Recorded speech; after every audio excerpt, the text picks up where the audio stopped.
سب کا استقبال کرتا ہوں۔ کلاسیکی نثر مطالعہ سیریز کے تحت آج کے لیکچر کا موضوع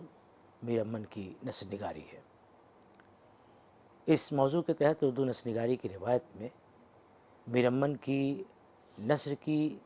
خصوصیات کا جائزہ لینے کی کوشش کی جائے گی۔ اردو میں ان کی 2 کتابیں دستیاب ہیں، ایک باغ و بہار ہے اور دوسری کتاب گنج خوبی ہے۔ لیکن یہ ہم جانتے ہیں کہ ان کی جو شہرت ہے، اس شہرت کا جو انحصار ہے، دار و مدار ہے، وہ باغ و بہار پر ہے۔ اس لیے ان کی نثر نگاری کی خصوصیات کا جب جائزہ لیا جائے گا تو اس جائزے میں باغ و بہار کو بطور ریفرنس سامنے رکھا جائے گا، یعنی اس سے مثالیں پیش کی جائیں گی، اس کے حوالے ملیں گے آپ کو۔ فورٹ ولیم کالج کے قیام سے اردو میں نئی نثر کا رواج ہوا ہے۔ یہ جو نئی نثر تھی، یہ اپنی سابقہ جو روایت تھی اس سے نہ صرف یہ کہ الگ تھی، بلکہ اس نے اردو نثر میں سادگی کی بنیاد اس طور پر ڈالی کہ سب نے اسے ہاتھوں ہاتھ لیا۔ فورٹ ولیم کالج سے پہلے اردو نثر میں 2 طرح کے پیرائے بیان اور اسالیب نظر آتے ہیں۔ ایک تو پیرائے بیان اور اسلوب وہ ہے جس پر فارسی کا اثر ملتا ہے اور جس میں استعارات، فارسی تراکیب، قافیوں کے التزام اور شاعرانہ انداز بیان سے عبارت میں رنگینی پیدا کی گئی ہے۔ اس کی مثال کے لیے آپ کربل کتھا اور نو طرز مرصع کو پڑھ لیں، اسی طرح سے سبرس کو پڑھ لیں، تو یہ وہ کتابیں ہیں جن میں آپ کو فارسی کا جو اسلوب ہے، یعنی فارسی کی تراکیب، اس کے استعارات اور اس کے قوافی جو قافیوں کا انتظام ملتا ہے، تو یہ فارسی کا اسلوب جو حاوی ہے، فارسی کا اثر حاوی ہے، یہ ایک اسلوب ہے۔ دوسرا اسلوب کون سا ہے؟ جس میں بات کو آسان اور سادہ زبان میں پیش کیا گیا۔ اب اس اسلوب کی نمائندہ مثالیں کیا ہو سکتی ہیں؟ آپ تاریخی کتابیں پڑھیں، جو ادبی تاریخی کتابیں، اس میں پتہ چلے گا کہ قصہ مہر افروز و دلبر، تفسیر مرادیہ، نو آئین ہندی اور محمد باقر آگاہ کے نثری دیباچے، اور اسی طرح سے شاہ عالم کی جو داستان ہے عجائب القصص، یہ وہ کتابیں ہیں جن میں آپ کو نثر کا جو دوسرا اسلوب ہے، نثر کا جو دوسرا پیرائے بیان ہے، وہ آپ کو ملتا ہے، یعنی کہ سادہ نثر ملتی ہے اس میں۔ ان دونوں اسالیب کے بعد اردو نثر کے منظرنامے پر میر امن ایک آفتاب کی طرح طلوع ہوتے ہیں۔ ان کی کتاب باغ و بہار نے اردو نثر کی روایت کو سادگی و سلاست اور روزمرہ محاورتی زبان سے ایسا سجایا کہ برسہ برس گزر جانے کے باوجود اس کی دلکشی میں کوئی فرق نہیں آیا۔ آپ کو معلوم ہے کہ فورٹ ولیم کالج جو ہے وہ بنا کیوں تھا، اس کا مقصد کیا تھا؟ اس کا مقصد تھا کہ جو انگریز افسر نئے مسابقاتی جو کمپٹیشن ایگزام ہوتے تھے انگلینڈ میں، وہ کمپیٹ کر کے آتے تھے، تو انہیں یہاں پر اردو سکھانے کے لیے اس کالج کا قیام ہوا تھا، تاکہ وہ یہاں کے نظم و نسق کو بہتر طور پر سنبھال سکیں اور یہ کہ ساتھ ساتھ وہ یہاں کی تہذیب سے بھی واقف ہو سکیں۔ تو اس مقصد سے انگریزوں کے لیے ہندوستان میں جو مقبول کتابیں تھیں، یعنی جو لوگ عام طور پر جن قصوں کو سنتے تھے، یعنی جن کتابوں کی بہت شہرت تھی، ان کتابوں کو ہندوستان کی زبان میں اس انداز سے لکھوایا گیا کہ نہ صرف یہ کہ زبان کی آموزش کا جو مقصد تھا وہ حاصل ہوا، بلکہ اس کے ساتھ ساتھ یہاں کے جو آداب معاشرت ہے، یہاں کا جو طرز معاشرت تھا، اس سے بھی ان کو آگاہی ہوئی۔ 18ویں صدی کے نصف آخر میں میر عطا حسین خان تحصیل نے اس زمانے کی جو بہترین کتاب تھی، یعنی کہ جو عوام و خواص میں بہت مقبول تھی کتاب قصہ چہار درویش، اس کو بزبان ہندی یعنی کہ اردو میں، اس زمانے میں رابطے کی زبان اردو ہی تھی، تو اس میں انہیں لکھوایا۔ لیکن میر عطا حسین تحصیل خان کے ساتھ معاملہ یہ ہوا کہ انہوں نے اپنے عہد کے مذاق کے حساب سے اس زمانے میں عام طور پر مسجع مقفع عبارتیں پسند کی جاتی تھیں، ایسی کتاب پسند کی جاتی تھی جس میں فارسی کے اسلوب کا عمل دخل ہو۔ تو ایک تو مذاقی زمانہ کا لحاظ رکھتے ہوئے اس اسلوب کو انہوں نے اس کا تتبع کیا، اور دوسری طرف زبان پر اپنی حاکمانہ قدرت کے اظہار میں مشکل الفاظ، فارسی ترکیبیں، استعارات اور تشبیہات سے آراستہ نثر میں یہ قصہ بیان کیا۔ تو یہ تو ہوا کہ ان کو شہرت مل گئی، اور وہ ادبی تاریخ میں ہمیشہ اردو کی جب بھی کوئی تاریخ لکھی جائے گی، نثر کی بات ہوگی تو اس میں اس کتاب کا نام ضرور آئے گا۔ تو شہرت تو نہیں ملی، لیکن ان کی کتاب کو یعنی نو طرز مرصع کو قبول عام حاصل نہیں ہوا۔ قصہ چہار درویش کو قبول عام تب ملا جب میر امن دلی والے نے باغ و بہار کے نام سے اس قصے کو عوام کی زبان میں یعنی کہ آسان زبان میں لکھ کر کے پیش کیا۔ میر امن نے یہ قصہ اپنی مادری زبان میں لکھا، اور ان کی مادری زبان وہی ہے جو دہلی اور جامع مسجد کے اطراف میں بولی جاتی تھی۔ میر امن کو کیا حکم ملا تھا باغ و بہار اس کتاب کے سلسلے میں؟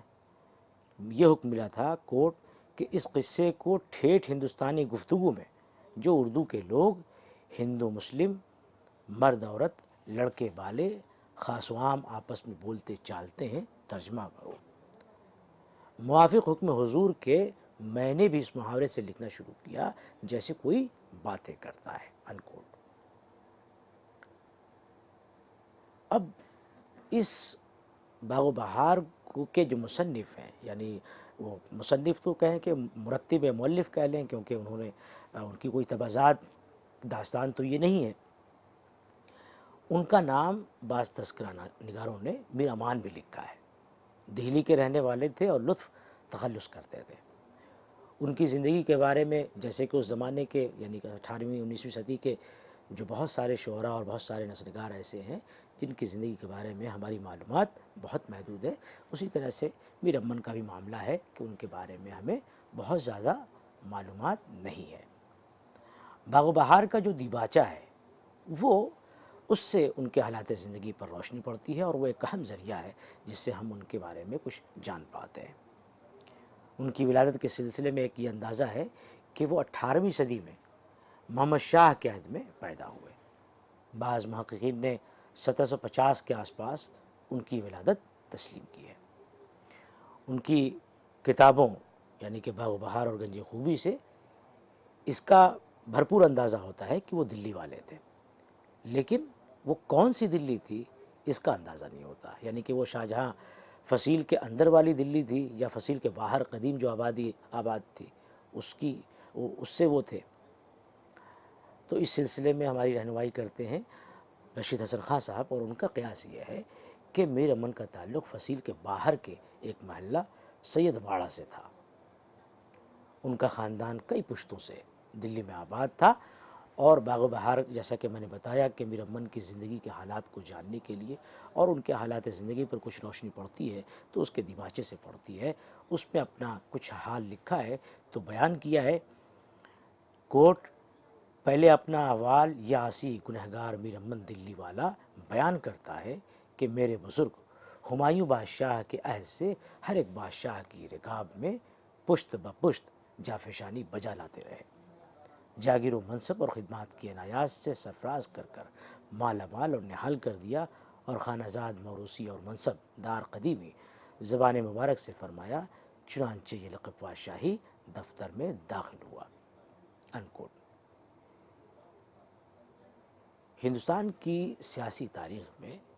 18ویں صدی اور 19ویں صدی ایک انتشار کی صدی رہی ہے۔ سیاسی سطح پر طوائف الملوکی،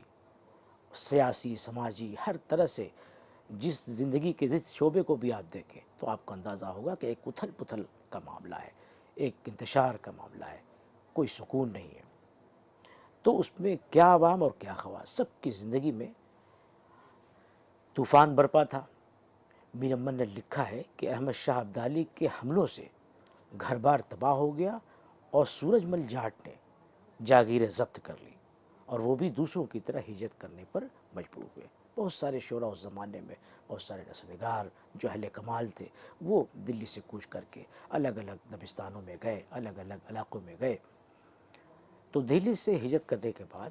میر امن جو گئے ہیں وہ عظیم آباد گئے ہیں۔ اس سلسلے میں ایک جگہ لکھتے ہیں کوٹ کہ جب احمد شاہ ابدالی کابل سے آیا اور شہر کو لٹوایا اور شاہ عالم پورب کی طرف تھے، کوئی وارث اور مالک ملک نہ رہا، شہر بے سر ہو گیا۔ سچ ہے بادشاہت کے اقبال سے شہر کی رونق تھی، ایک بارگی تباہی پڑی۔ میں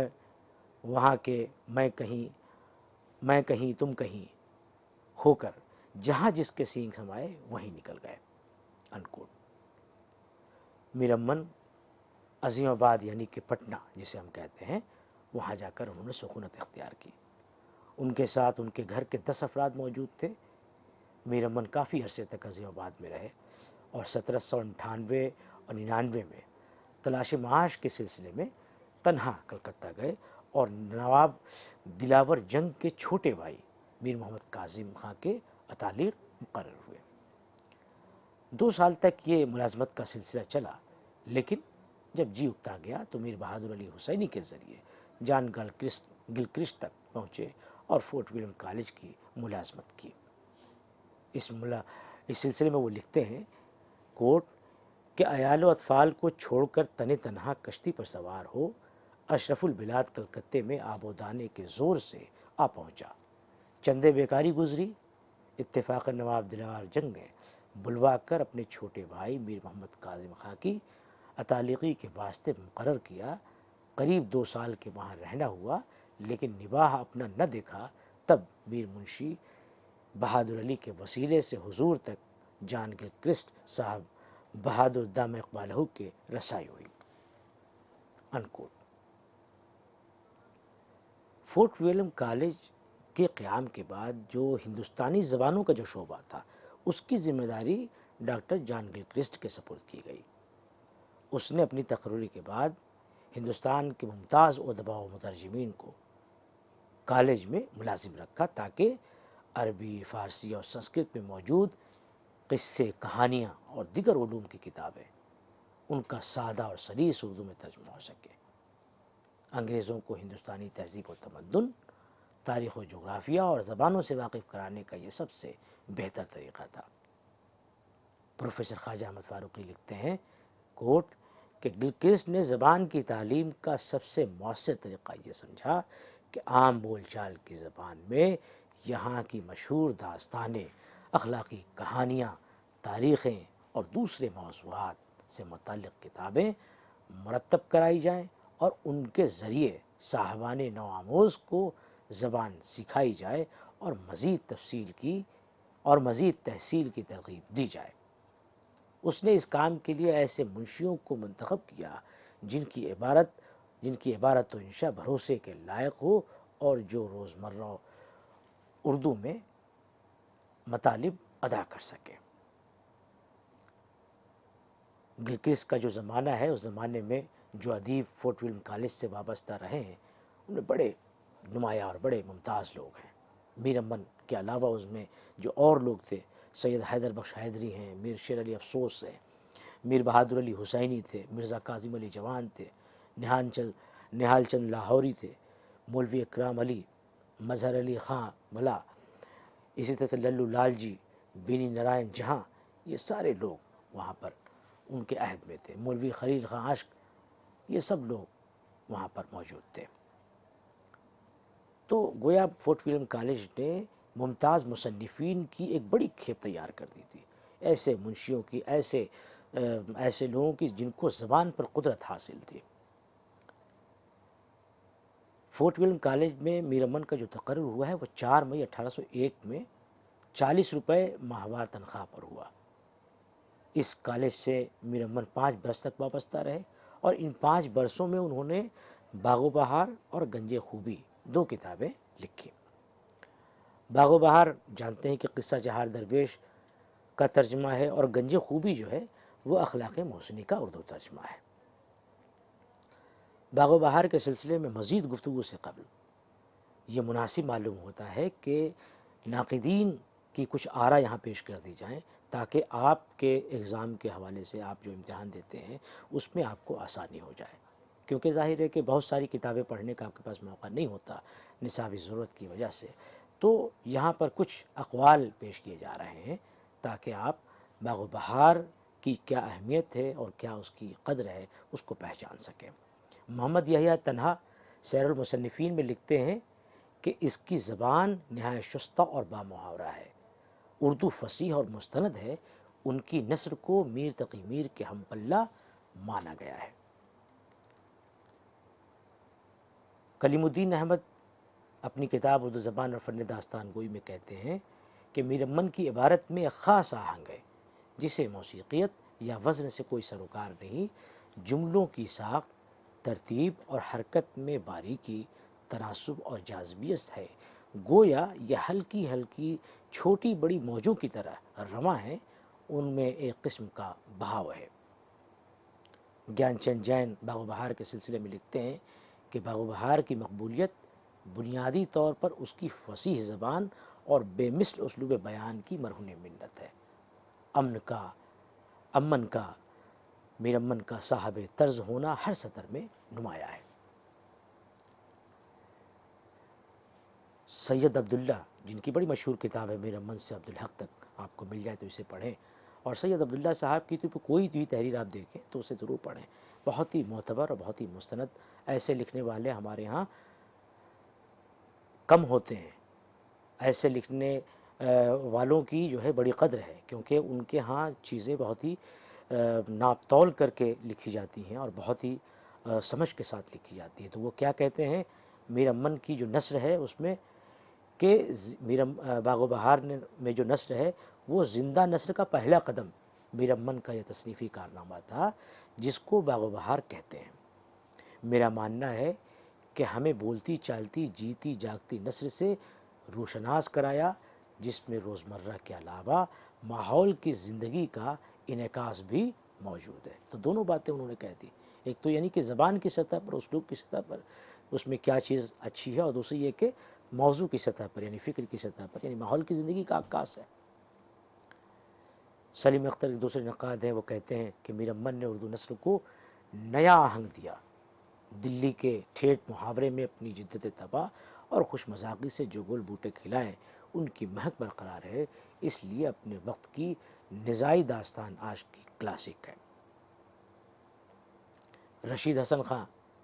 ظاہر ہے کہ رشید حسن خان تو ہمارے ان بزرگوں میں ہیں جنہوں نے بہت کام کیا ہے، خاص طور سے کلاسیکی متون کی تدوین کا کام ان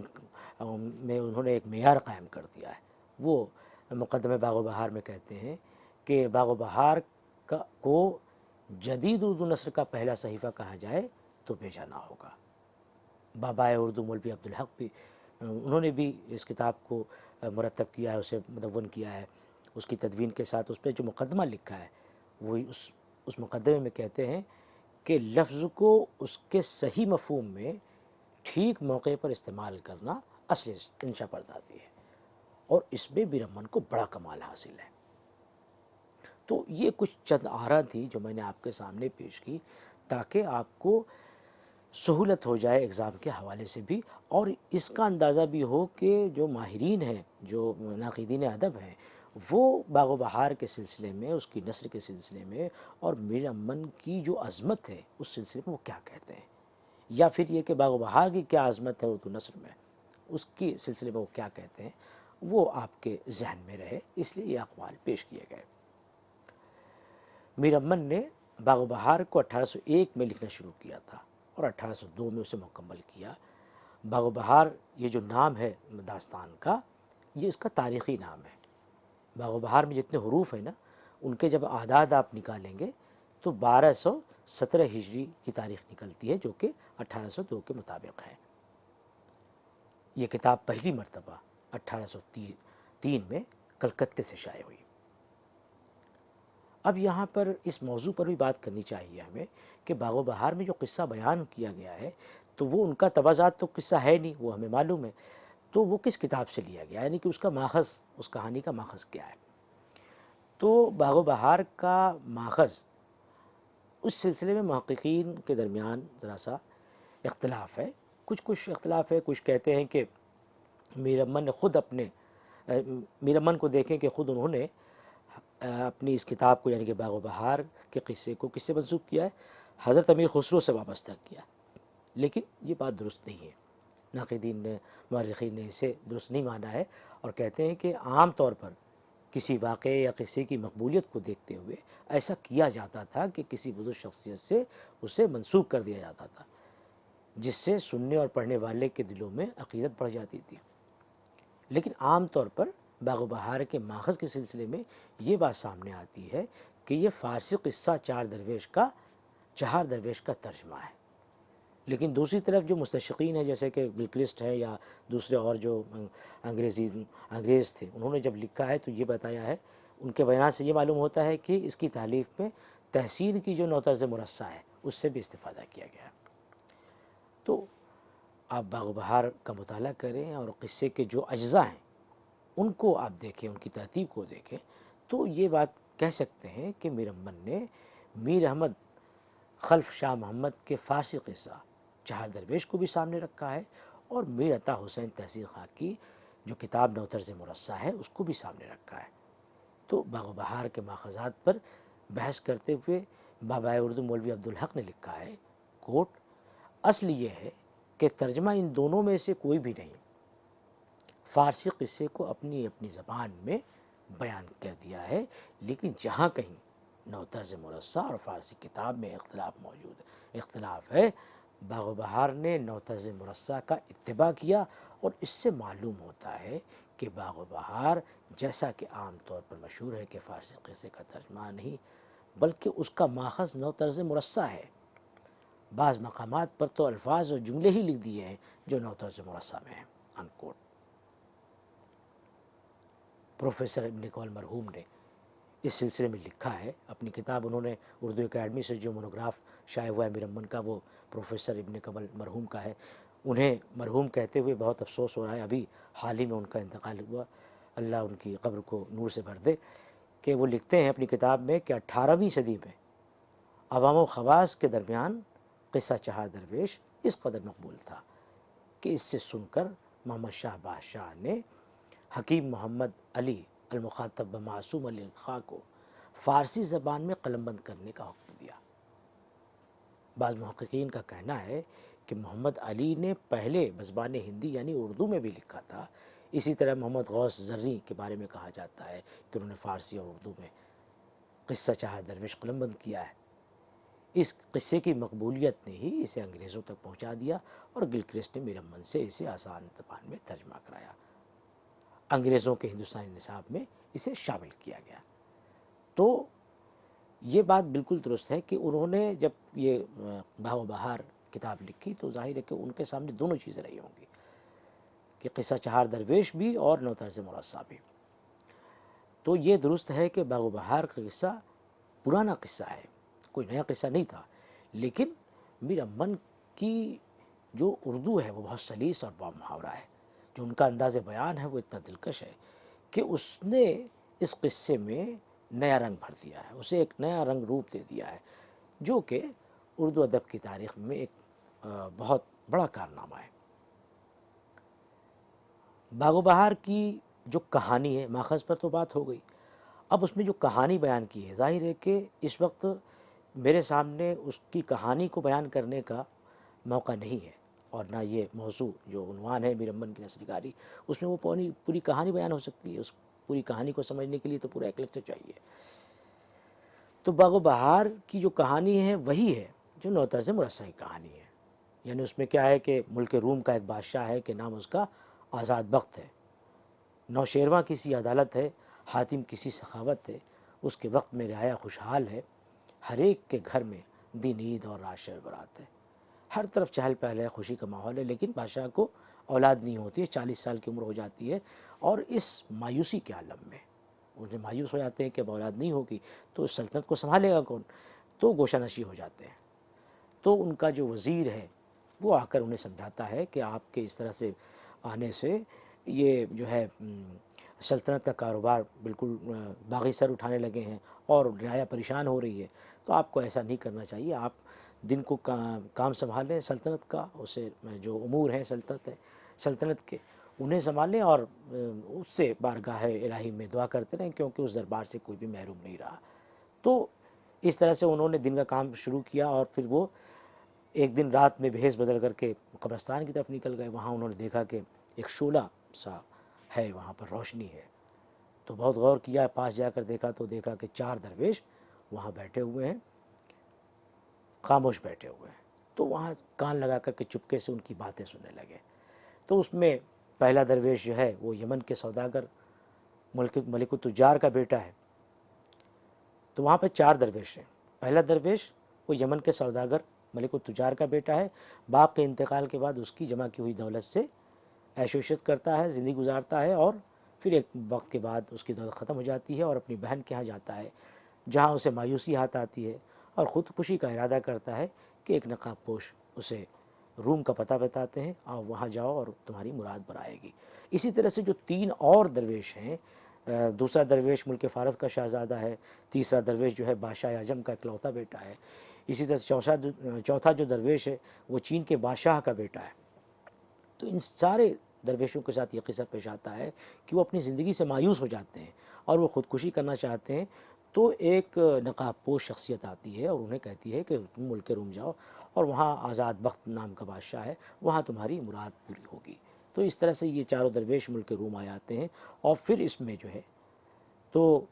باغ و بہار میں 4 درویشوں کے علاوہ بادشاہ آزاد بخت کا قصہ ہے، اور اس قصے میں خواجہ سرپرست کی کہانی ہے، داستان خاص انداز سے بیان کی جاتی ہے۔ تو آپ یہ دیکھیں کہ جو آزاد بخت کا جو قصہ ہے وہ ایک طرح سے ان تمام درویشوں کی کہانیوں کو جوڑنے کا کام کرتا ہے۔ تو ایک طرح سے باندھے رکھنے کے لیے بادشاہ آزاد بخت کو مرکزی کردار بنا کر کے ان کے ہر قصے کو داستان کا حصہ بنا دیا گیا ہے۔ تو بظاہر ہر قصہ اپنی علیحدہ کہانی رکھتا ہے، داستان رکھتا ہے، اور چاروں میں ایک دوسرے سے کسی کا کوئی واقعہ کردار میں نہیں میل نہیں کھاتا، لیکن آغاز، درمیان اور اختتام پر ایک طرح سے جو آزاد کا قصہ شامل کیا گیا ہے، اس سے ہر قصے کو ایک دوسرے سے جوڑنے کی کوشش کی گئی ہے۔ تو داستان کے پلاٹ کی بنت کا انداز یہی ہے کہ ہر قصہ ایک دوسرے سے پیوست معلوم ہوتا ہے۔ تو باغ و بہار میں فوق فطری عناصر کم ہیں، تو اس کے اوپر ابھی بہت تفصیل سے بات ہوگی۔ میر امن کی جو نثر نگاری کی خصوصیات ہیں اس کے حوالے سے ابھی گفتگو باقی ہے۔ مجھے امید ہے کہ یہ حصہ جو ابھی بیان کیا گیا میر امن کے حوالے سے وہ آپ کو پسند آیا ہوگا۔ بہت بہت شکریہ۔